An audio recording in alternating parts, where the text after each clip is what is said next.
crowd ignites, roar of the field burning bright, shadows clash in the fading night. Student body rise, student body fight, feel the surge, feel the might, run the play under the blue spotlight. Cleats on the turf, hearts in the game, chasing the glory, chasing the flame.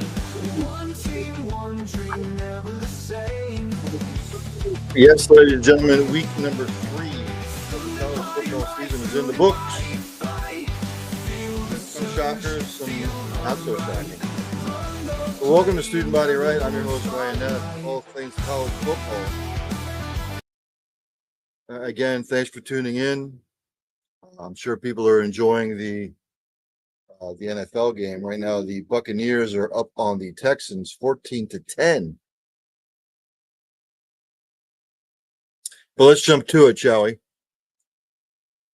Scores from the weekend. Top 25 edition. I only do the top 25. I don't even like doing the top 25 because the rankings change week to week anyway. Those of you who watch this show. Coming up at 8:15, Otis KIRK, who covers the Arkansas Razorbacks, coming on Razorback football. Tough one against Ole Miss this week, in which they lost. But they battled and they played hard. He covers Arkansas Razorbacks football for HOGVILLE and Pig Trail Nation. You can register at hogville.net.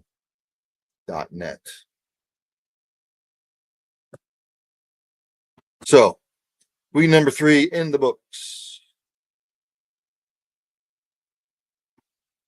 And then I will pick my game of the week and I will say whoever gets the finger. Well, a lot of people are going to be on Texas Tech and Utah as the game of the week. I am not. I will be going Illinois and Indiana. As soon as my pad here stops buffering.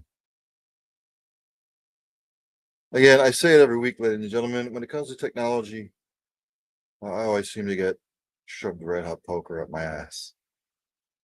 It all started on Friday, top 25 action. Number 22, Indiana hammered the shit out of Indiana State 73-0. Indiana State, I hope the payday was worth it. They get your ass handed to like that.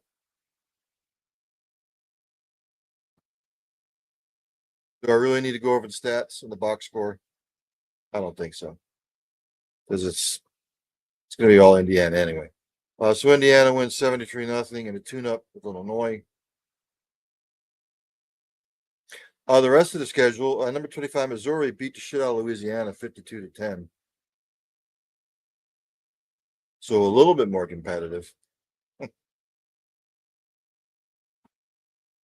Louisiana, the passing game, they were 2 of 14 for 4 yards. Zylan Perry was the main receiver, 5 catches, 86 yards, and a touchdown.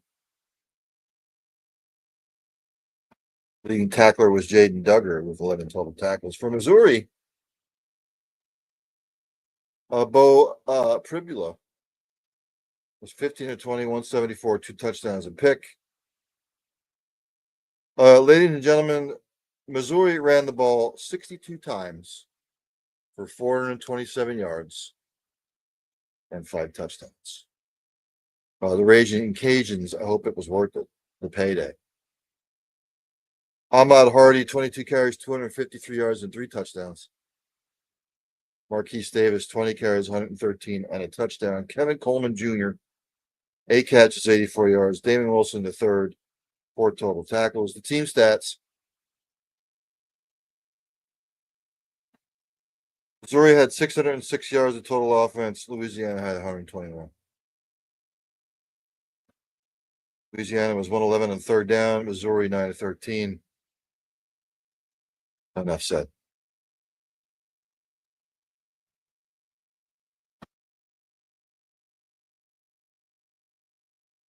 Number 24, Auburn beat South Alabama 31-15. Maybe a little bit closer to what Auburn fans would have liked. But Auburn improves to 3-0. South Alabama is now 1-2. For South Alabama, Bishop Davenport was 18-26, 170 yards, 2 touchdowns, a pick. Kentrell Bullock, 16 carries, 57 yards rushing, leading rusher for South Alabama. Leading receiver, Anthony Eager, 8 catches, 55 yards. Leading tackler was Christopher Wallace Jr., 8 total tackles. For Auburn, Jackson Arnold, 13-24, 142, a touchdown, no picks. Jeremiah Cobb, 19 carries, 109 yards, 2 touchdowns. Jackson Arnold tacked on 2 rushing touchdowns. Eric Singleton Jr., 6 catches, 69 yards. Caleb Harris, 8 total tackles for the Tigers. Well, we go to the team stats. South Alabama turned it over twice, which didn't help. Third downs, they were both about the same. But the 2 turnovers really seem to be the difference in the game, to be quite honest with you. So Auburn improves to 3-0. South Alabama 1-2. Excuse me. Oh, by the way, Missouri improved to 3-0, and Louisiana 1-2. Another why did you schedule this particular team? Michigan, number 23, Michigan beat the shit out of Central Michigan, 63-3. I'm not going to go over the stats. It's just asinine. Number 21, Texas Tech, a little bit tougher opponent this week in Oregon State. They still won 45-14. For Oregon State, the leading passer, Malik Murphy, 24 of 43, 270 yards, 2 touchdowns, 2 picks. Collectively, Oregon State ran the ball 22 times for 8 yards. Malik Murphy was sacked a bunch of times too. Oregon State receiving, David Wells Jr., 6 catches, 103 yards. Oregon State defense leading tackler was Dexter Foster with 11. For Texas Tech, Baron Morton had a day, 23 of 35, 464 yards, 4 touchdowns, and an interception. Leading rusher Cameron Dickey, 17 carries, 77 yards, and a touch. Coy Eakin, Jacoby Williams, and Terrence Carter each caught touchdown passes and each had over 100 yards receiving. Texas Tech defense leading tacklers Jacob Rodriguez, John Curry, and Cole Wisniewski with 7 apiece. The team stats, total yards, Texas Tech 601, Oregon State 276 or 284. Again, when you're only running the ball 22 times for 8 yards, you're not going to win many games. Texas Tech now 3-0. Some people have picked them to win the Big 12 this year. Oregon State, unfortunately, falling on some hard times. They fall to 0-3.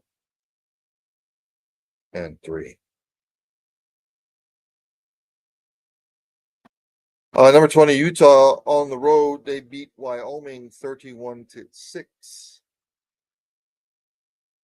Utah back to their defensive ways this year, and they are somewhat healthy.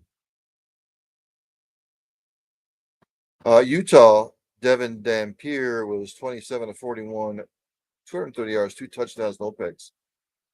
He also had 13 carries for 86 yards. Ryan Davis for Utah, 10 catches, 91 yards receiving. Defensively, Elijah Davis, John Henry Daly each had 6 total tackles apiece. For Wyoming, Caden Anderson was 12 of 23, 108 yards, no touchdowns, and a pick. Samuel Harris, 8 carries, 68 yards for the Cowboys, the Wyoming Cowboys. Leading receiver was Chris Durr Jr., 5 catches, 40 yards. Leading tacklers were Evan Eller, Andrew Johnson, 12 total tackles apiece. We go to the team stats. total yards, Utah 541, Wyoming 229. Utah was 9 of 15 on third down. Wyoming was 3 of 12. Utah turned it over twice to Utah's 1. But really, Utah ran the ball effectively for 301 yards to Wyoming's 121, and they controlled the clock, hence the 31-6 win. Utah ran the ball collectively 45 times for 311 yards and 2 touchdowns. So win the turnover battle, ball control offense with the run game, and you're going to win most games.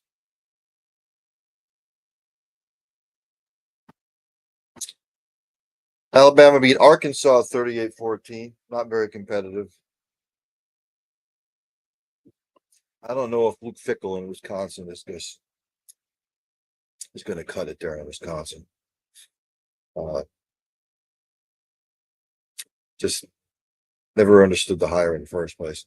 But Alabama with another big win for them. Trying to make people forget about that Florida State debacle. Let's go to the box score.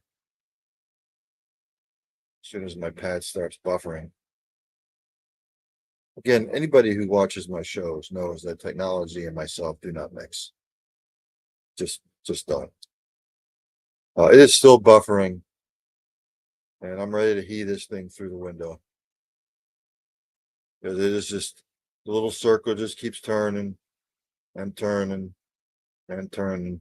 And it's actually starting to get annoying. Because all it wants to do is buffer. Here we go. Finally. I don't know if there's a glitch in the matrix. We go to the box score of the Wisconsin-Alabama game. For Wisconsin, Danny O'Neal was 11 of 17, 117 yards, a touchdown, but 2 picks. Wisconsin ran the ball 34 times for 92 yards. Jaden Ballard, 1 catch for 41 yards and a touchdown for Wisconsin, was the leading receiver. For some odd reason, this particular game, the defensive stats are not showing up. But for Alabama, Ty Simpson, a get-right game, 24-29, 382 yards, 4 touchdowns, no picks. Bama only ran the ball 22 times for 72 yards, which is a little concerning. Where you're heaving the ball all over the place. Ryan Williams doing Ryan Williams things, 5 catches, 165 yards, and 2 touchdowns. We go to the team stats. Alabama was actually bad on third downs. They were 2 of 8. Wisconsin was 6 of 11. But when you're scoring big play after big play after big play, really, Alabama didn't turn it over. Wisconsin turned it over twice. 38-14. Alabama seems to be back on track now. So all you Crimson Tide fans, like for the week, you can talk yourself off the ledge.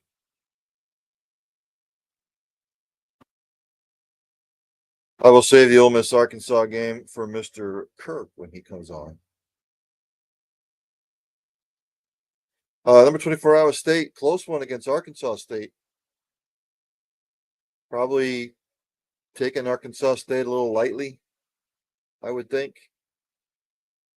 After 3 good wins in a row. For Iowa State, Rocco Becht was 14 of 25, 264 yards, a touchdown, and a pick.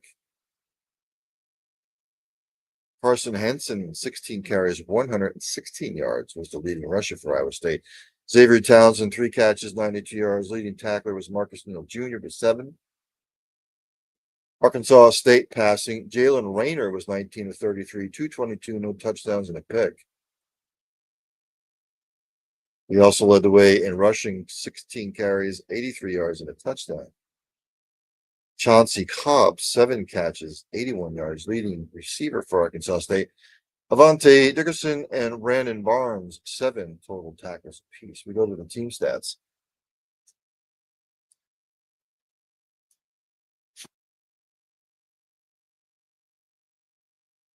Really, it was quite equal. Obviously, Iowa State coming off the big win with the Cy-Hawk Trophy game against Iowa.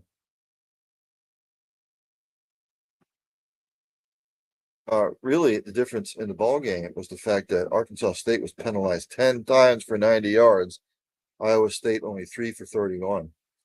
Iowa State under Matt Campbell usually very disciplined, not a lot of penalties. If anybody wants to know,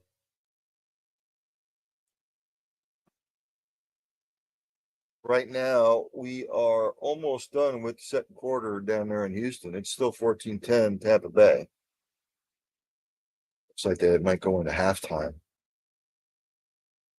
14-10. As we go down the top 25 scoreboard for week number 3.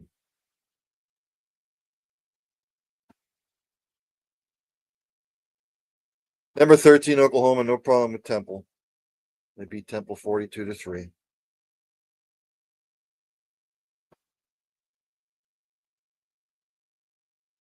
For Oklahoma, John Materos, 28-34, 282, a touchdown and a pick. Torrey Blaylock, 14 carries, 100 yards, and 2 touchdowns.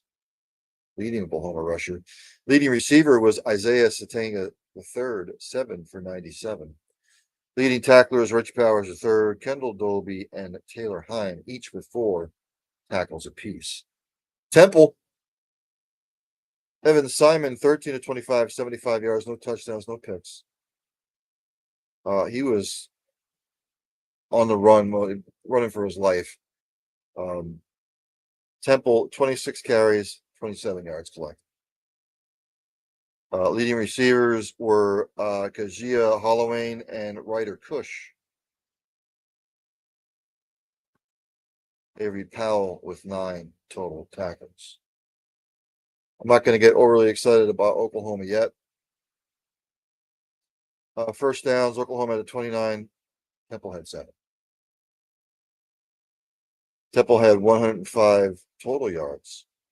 Oklahoma, 515. When you're being outrushed basically almost 10-1, you're not going to win many football games. Plain and simple. Yeah, I'm not going to get overly excited about Oklahoma. I need to see it against better competition first. In one of the shock, well, not really a shock. I called Georgia Tech to win this game. They did beat number 24 or number 12 Clemson at the time. 24-21. I don't know what's wrong with Clemson. I don't know if Campbell's message just doesn't resonate anymore. I was never a fan of Garrett Riley being hired as the offensive coordinator there. But Clemson goes down 24-21. Clemson, for the most part, are 1-2 now.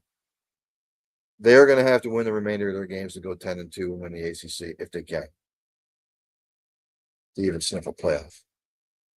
Cade Klubnik, who I've given every chance for him to shine, every opportunity.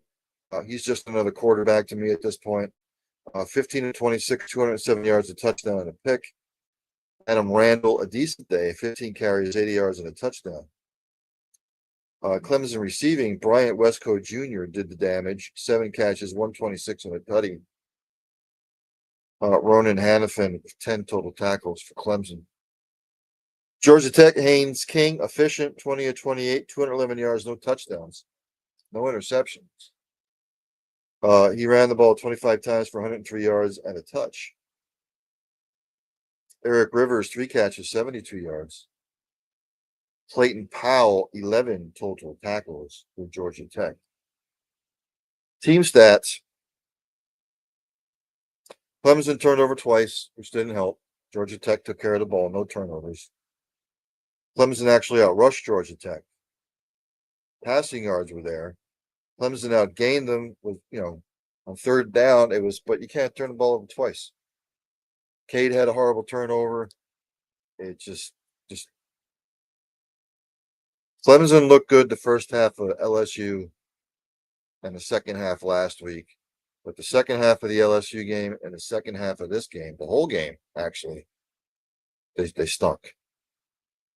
and Georgia Tech. Georgia Tech and Illinois were two of my sleeper teams in college football this year. Georgia Tech now 3-0. Somewhat of a surprising game. Vanderbilt, yes, the Commodores, ladies and gentlemen, they knock off number 11 South Carolina 31-7. I know Lenora Sellers got hurt for South Carolina, seemed to take the wind out of South Carolina's whole day. But for Vanderbilt, Diego Pavia was 18 to 25, 177 yards, 2 touchdowns, no picks. Vanderbilt collectively ran the ball 37 times for 146 yards, 2 touchdowns. Vanderbilt receiving Eli Stowers was three catches, 45 yards. Leading tackler was C.J. Hurd, who anchors that defense, 12 total tackles. For South Carolina, like I said, Lenora Sellers got hurt. He was 6-7, no touchdowns and a pick.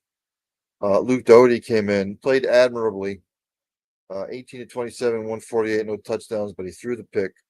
Rasul Faison, 15 carries, 74 yards and a touch. Leading receiver for South Carolina was Nick Harbor, 4 catches, 66 yards.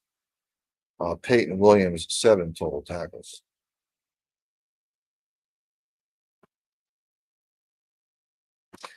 South Carolina turned it over 4 times. Didn't help. They were penalized 8 for 85. They were 4-12 on third down. Couldn't run the football. You can't run the football and you turn it over 4 times. We're not going to win many games. Vanderbilt improves to 3-0. South Carolina falls to 2-1.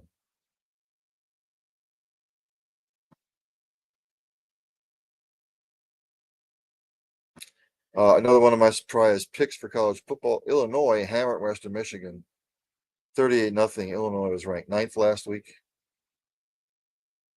This was a bloodbath in the second half, anyway. Illinois' defense just took over. Illinois got clicking offensively. Western Michigan, Brock Lowry, 10 of 16, 78 yards, no touchdowns, no picks. Ofa Matele, 8 carries, 46 yards for Western Michigan. Leading receiver was Balin Brooks, 3 catches, 24 yards. Micah Davis for Western Michigan defensively, 10 total tackles. For Illinois, Luke Altmaier, 17 to 26, 196 yards, 2 touchdowns, no picks. Caden Fegan, who is just a beast. If he has a good year, he should be in the mix, I think, for a Heisman Trophy discussion. He's like 6'2", he weighs like 255. He's their tailback. He's a beast. 20 carries, 100 yards, touchdown. Hank Beatty, 6 catches, 93 yards and a touch. Matthew Bailey, Malachi Hood, 6 total tackles apiece. We go to the team stats. Clean game, no turnovers between the two. Illinois, 162 rush yards, Western Michigan, 113. Illinois passing, 196, Western Michigan, 91. But Illinois with the big play capability, they were 7 to 12 on third down. Western Michigan was 3 to 14. Illinois with a comfortable win. Hopefully, Otis KIRK will be on here. But again, if he doesn't come on, I completely understand. A lot of journalists to cover the teams, they are busy, so I get it. Like I said, as we go down the line here, as we're doing the buffering thing again, just a little circle. And if I had a little BB gun, I'm at the half. The Buccaneers up on the Texans, 14-10.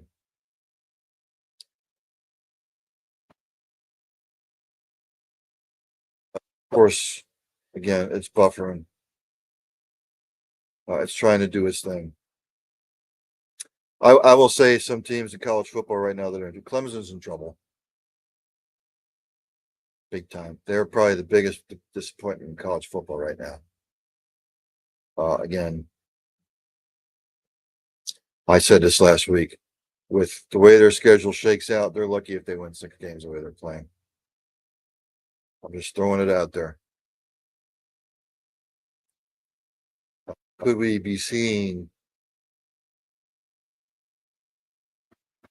demise of Dabo Sweeney as the Clemson coach? And then that's the other part of the problem is Dabo has not adapted to the current pulse of college football. He hasn't embraced NIL. He hasn't embraced the transfer portal. And one of the most entertaining games of the weekend, Texas A&M with the huge win over Notre Dame. Texas A&M was ranked 16th at the time, Notre Dame 8th. Good game. I feel bad for Mr. Buckner for Notre Dame, who mishandled the extra point snap. Of course, Texas A&M drove the field and scored. Texas A&M, Marcel Reed was 17 of 37, 362 touchdowns, a pick. Le'Veon Moss with 20 carries, 81 yards, and 3 touchdowns rushing. Mario Craver, have a day. 7 catches, 207 yards and a touch. Notre Dame had no answer for him. Marcus Radcliffe, 8 total tackles for A&M. For Notre Dame, passing, CJ Carr was 20 of 32, 293, a touchdown, but he threw a pick. Jeremiah Love, 23 carries, 94 yards, and a touch. Eli Raridan, 4 catches, 85 yards receiving. Aiden Schuler, 7 total tackles. Again, this was an exciting game. Evenly matched. Game could have gone either way.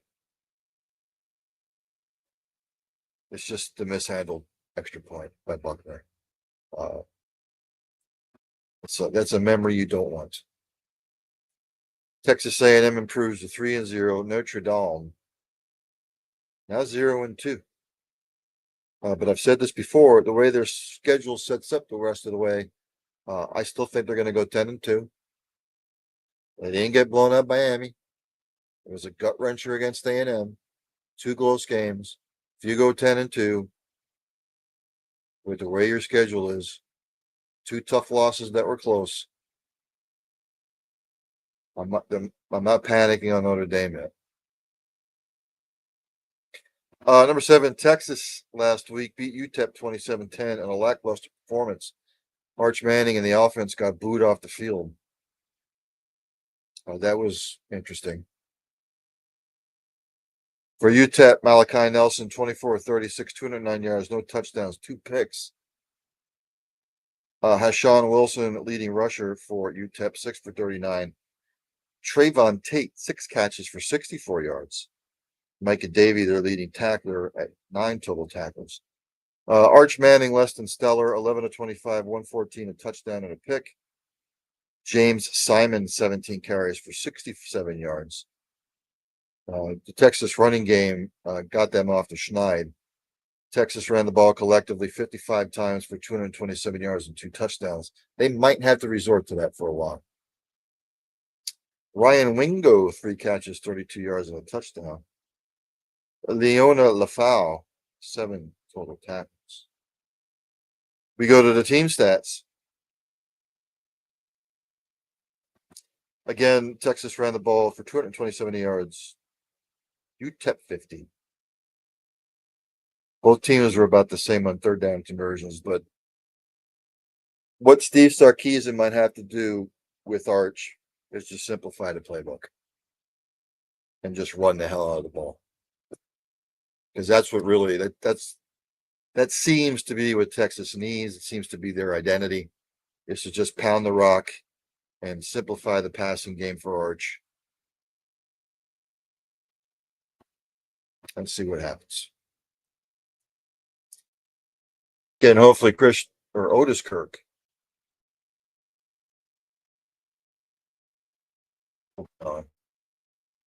If not, no biggie. We can reschedule. Another entertaining game. Georgia ekes one out against Tennessee in overtime. I actually had the Notre Dame game on and the Georgia game on. at the same time. Highly entertaining. Of course, Tennessee blew it again. They just can't seem to get over the. Maybe it's the helmet. It's like Lee Corpuscle used to say way back in the day about in the 90s when Michigan was beating Ohio State. He said, it's the helmet game. It's the helmet game. Tennessee had him. Couldn't finish him out. Georgia with the win, 44-41. But they hold the game over Tennessee's head now. Georgia 3-0, Tennessee 2-1. Georgia passing, Gunnar Stockton, 23 of 31, 304, 2 touchdowns, no picks. More importantly. Georgia running the football, Nate Frazier, 14 and 73. Again, Georgia ran the ball 55 times for 198 yards and 3 touchdowns. Colby Young, 4 catches, 73 yards.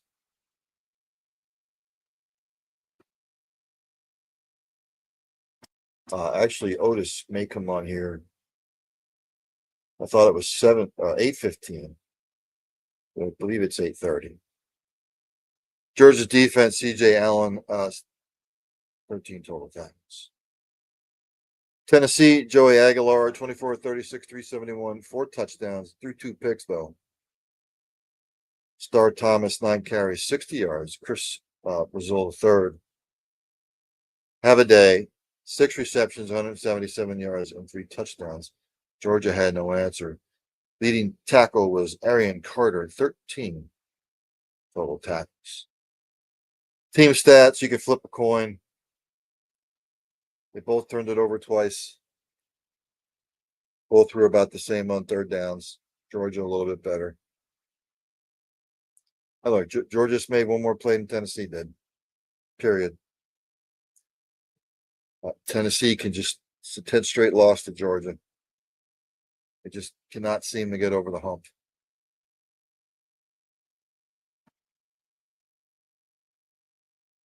Any doubts about Miami? 5th ranked Miami last week over 18 South Florida, 49-12. It wasn't close.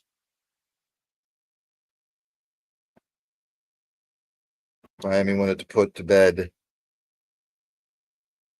any doubts, and they did it early. Byram Brown was 20 of 36, 274, a touchdown and a pick for South Florida, passing the ball. South Florida couldn't run the ball, 27 carries for 40 yards. South Florida receiving, Chaz Nimrod, 4 receptions, 128 yards receiving. Leading tacklers were Jalen Schuler and Mac Harris, 8 total tackles apiece. Miami passing the ball. Carson Beck was 23 of 28, 343 touchdowns, but he threw 2 picks. Mark Fletcher, 16 carries, 120 yards, and 2 touchdowns rushing. Miami ran the ball 38 times for 205 yards and 4 touchdowns. Keelan Marin, 6 catches, 81 yards, and Joshua Moore added 2 touchdowns receiving. Miami defense, Ruben Bain Jr. and Akeem Meisdor, 6 total tackles apiece. The team stats. Again, when you can only run the ball for 40 yards and your opponent rushes it for 205, probably not going to win the game. Miami improves to 3-0. South Florida is now 2-1.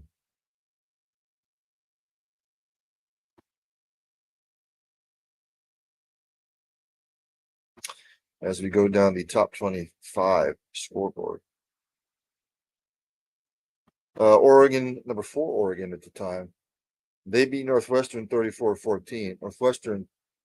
Oregon had put their subs in. Northwestern scored 4 late touchdowns to make it look like it was closer than it was. For Oregon, Dante Moore, 16 of 20, 178 yards, 1 touchdown and a pick. De'Aaron Hill Jr., 5 catches, 94 yards, and a touchdown rushing. Malik Benson, 4 for 62 receiving. Aaron Flowers, 7 total tackles. For Northwestern, Preston Stone struggled, 11 of 21, 135, no touchdowns, 2 picks. Although Northwestern running the football did sort of well. 37 carries, 178 yards, and 2 touchdowns. But again, Oregon put their subs in. Griffin Wild for Northwestern, 4 catches, 55 yards. Robert Fitzgerald, 10 total tackles.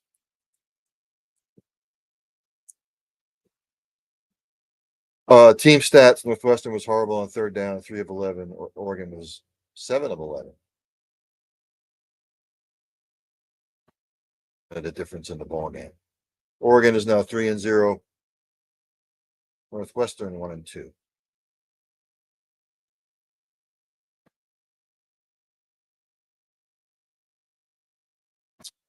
My Florida Gators, who just look like hell. They lose to LSU. I thought Florida's defense played fantastic, but so did LSU's. Just Florida has it. They're going to have it rough this year. I still don't know why they're not waiting to. Well, the buyout for Billy Napier is probably why they're not going to fire him. But DJ Lagway for Florida, 33 of 49, 287 yards, a touchdown, but he threw 5 interceptions, by the way. But that didn't help them. They still only lost by 10. But they couldn't run the ball, 27 times for 79 yards collectively. Vernell Brown, the third, 8 catches, 62 yards, leading receiver for the Gators. George Gums Jr., 5 total tackles. For LSU, Garrett Nussbauer, pedestrian, 15 of 27, 220 yards, a touchdown on the pick. Caden Durham, 15 carries, 93 yards. Aaron Anderson, 4 catches for 75 yards receiving. Devon Keys, 14 total tackles for the Tigers. Again, for the Gators, when you're throwing 5 interceptions and you can't run the football, you're not going to win the game. LSU improved to 3-0. Florida is now 1-2 and facing a disaster waiting to happen, by the way. Number 2, Penn State beat Villanova 52-6. Another bloodbath. I'm not even going to go over the stats because it's just a mismatch. And number 1, Ohio State beat Ohio for the state title. Ohio State actually struggled for a while, sleepwalking.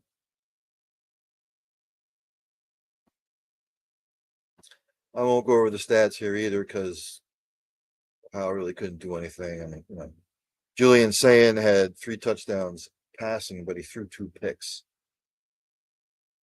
which is a little bit concerning. So there you have it there.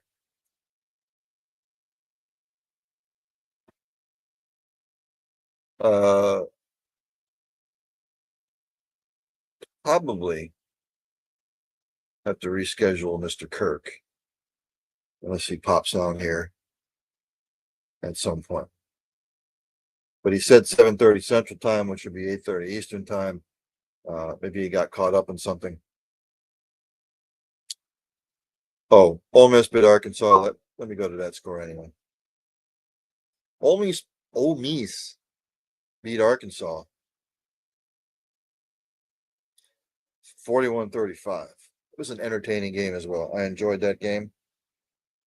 It was back and forth. Mississippi, Ole Miss comes out with the win.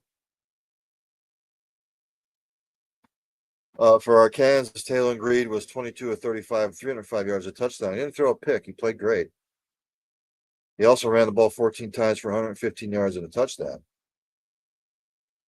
Omega Blake, 6 carries, 81 yards and a touch. Stephen Dix Jr., 9 total tackles. For Ole Miss, Trinidad Chambliss played admirably. Fantastic, actually, and he was hurt for a little bit. He was 21 of 29, 353 yards, a touchdowns, no picks. Added 15 for 62 yards and 2 touchdowns rushing. Harrison Wallace, the third, 6 catches, 92 yards and a touchdown. Suntarine Perkins, 9 total. Team stats, you could flip a coin. Arkansas had the 1 turnover, which kind of hurt. Both fantastic on third downs. It was a coin flip, basically. It's just the 1 turnover hurt Arkansas. So Ole Miss, their offense is going to have to carry them this year.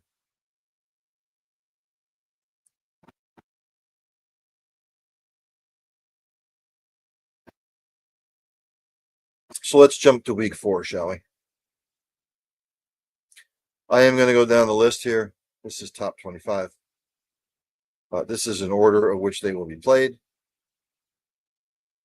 At 12 p.m. on Fox,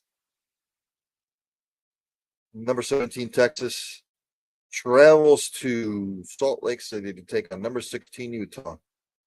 Utah's favored by 3.5. A lot of people were on Texas Tech to win the Big 12. I was on Kansas State. They're making me look like a fool. Utah's at home. Could be offensive plenty. I'm going to go Utah 30, Texas Tech 27. 12:45 p.m. on the SEC network. UAB travels to take on number 15, Tennessee. Spread's 40.5. You always worry about a letdown. This will be a blowout. I'm going to go Tennessee 49, UAB 7. 3 p.m. the Civil War. Oregon State at number 6, Oregon. Spread's 34.5. Oregon State's not a good football team. Their program is falling on hard times. Oregon, Autzen Stadium. Forget about it. Oregon 50, Oregon State 7. 3:30 p.m. on ACC Network. Kent State travels to play on number 7, Florida State. Spread's 44.5. Kent State might not score. Florida State 51, Kent State nothing. 3:30 p.m. on ABC. Kind of a sneaky good game. Number 22 Auburn travels to take on number 11 Oklahoma. Oklahoma is favored by 6.5. I think it'll be a good game. Oklahoma's real first test. I know they played Michigan. Oklahoma will win, but it'll be close. Oklahoma 31, Auburn 26. 30 p.m. on ESPN. Tulane, sneaky good game, travels to take on number 13 Ole Miss. Both teams undefeated. Ole Miss favored by 11.5. I think this will be closer than the experts think. I'm going to go Ole Miss 34, Tulane 27. 3:30 p.m.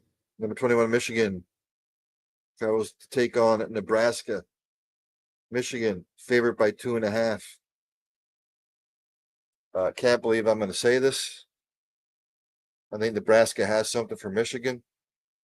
Going to be a defensive battle. I'm going to go Nebraska 24, Michigan 21. 3:30 p.m. Purdue travels to take on number 24 Notre Dame. Notre Dame's favored by 26.5.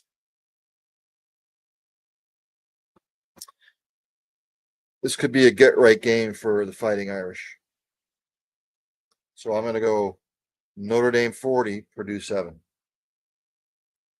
4:30 p.m. on the CW network. Fort Temple has to travel to take on number 18 Georgia Tech. Might be a little bit of a letdown for a while for Georgia Tech, but they have something cooking down there in Atlanta. Georgia Tech 44, Temple 10. 7 p.m. on ESPN. South Carolina travels to take on number 23 Missouri. South Carolina 2-1, Missouri undefeated. Missouri favored by 13.5. Don't know the status of Lenora Sellers. I'm going to go Missouri 30, South Carolina 24. 7:30 p.m. on ABC. My pathetic Florida Gators against the number 4 ranked Miami Hurricanes. Miami's only favored by 3 for some reason. Somebody knows something. I don't see it. Miami 28, Florida 17. 7:30 p.m. on ESPNU. Georgia State travels to take on number 20 Vandy. Vandy's favored by 26.5. Vandy is undefeated. Vandy's got something cooking down there in Nashville. I'm going to go Vanderbilt 42, Georgia State 10. 7:45 p.m. on the SEC Network. Southeast Louisiana travels to Baton Rouge to take on number 3 LSU. There is no line on the game as of right now. LSU 45, Southeast Louisiana 7. 8 p.m. on ESPN Plus and the SEC Network Plus. Sam Houston travels to take on number 8 Texas. Texas favored by 41.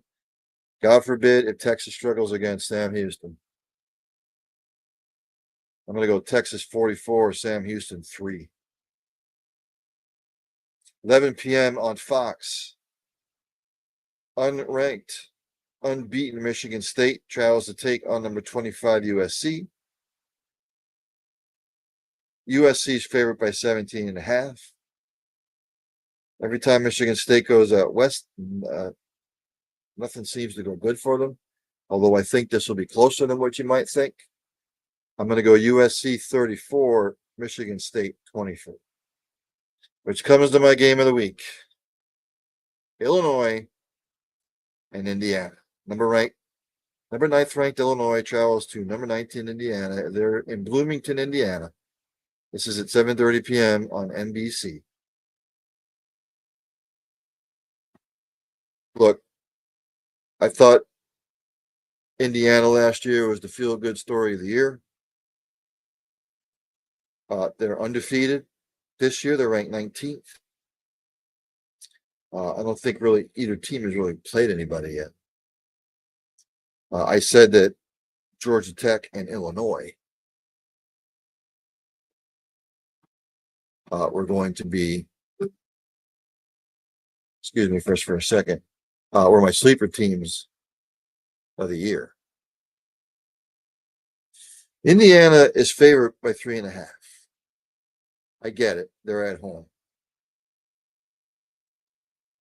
Over-under is 52. But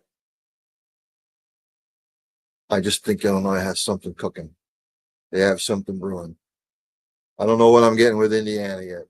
A blowout over Indiana State doesn't impress me. This is going to be a nip and tuck bloodbath. It's going to be downright and dirty and ugly. But in the end, ladies and gentlemen, which brings me to my who gets the finger. That's right. I am picking Illinois to beat Indiana 31-27. But I've got to go to the music. Yes, ladies and gentlemen, Illinois, the Illini, you get the finger this weekend, ladies and gentlemen. Illinois wins the game of the week 27.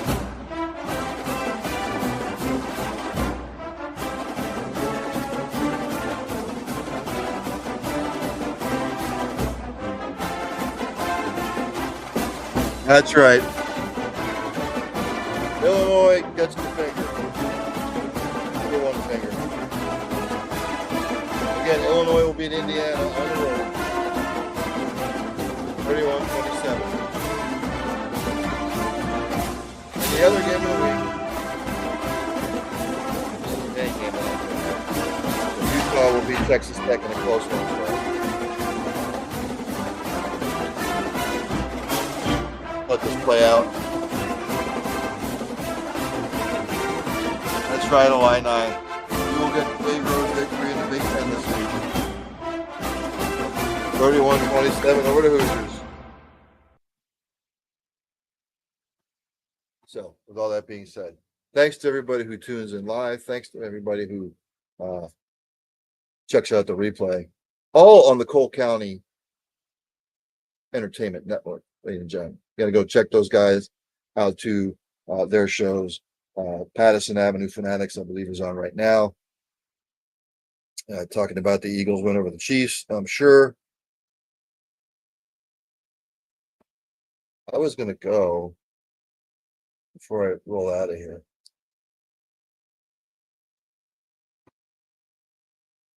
Right now, in the third quarter, it is still Buccaneers 14, Texans 10.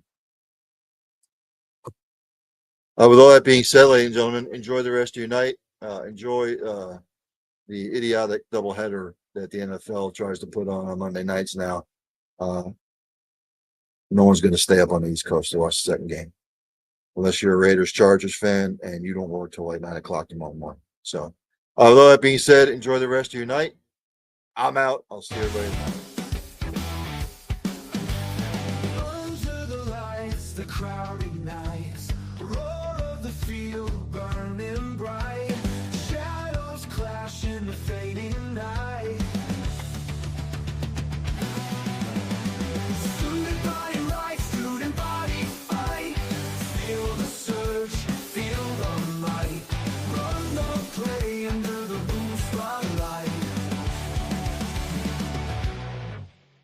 Cleats on the turf, hearts in the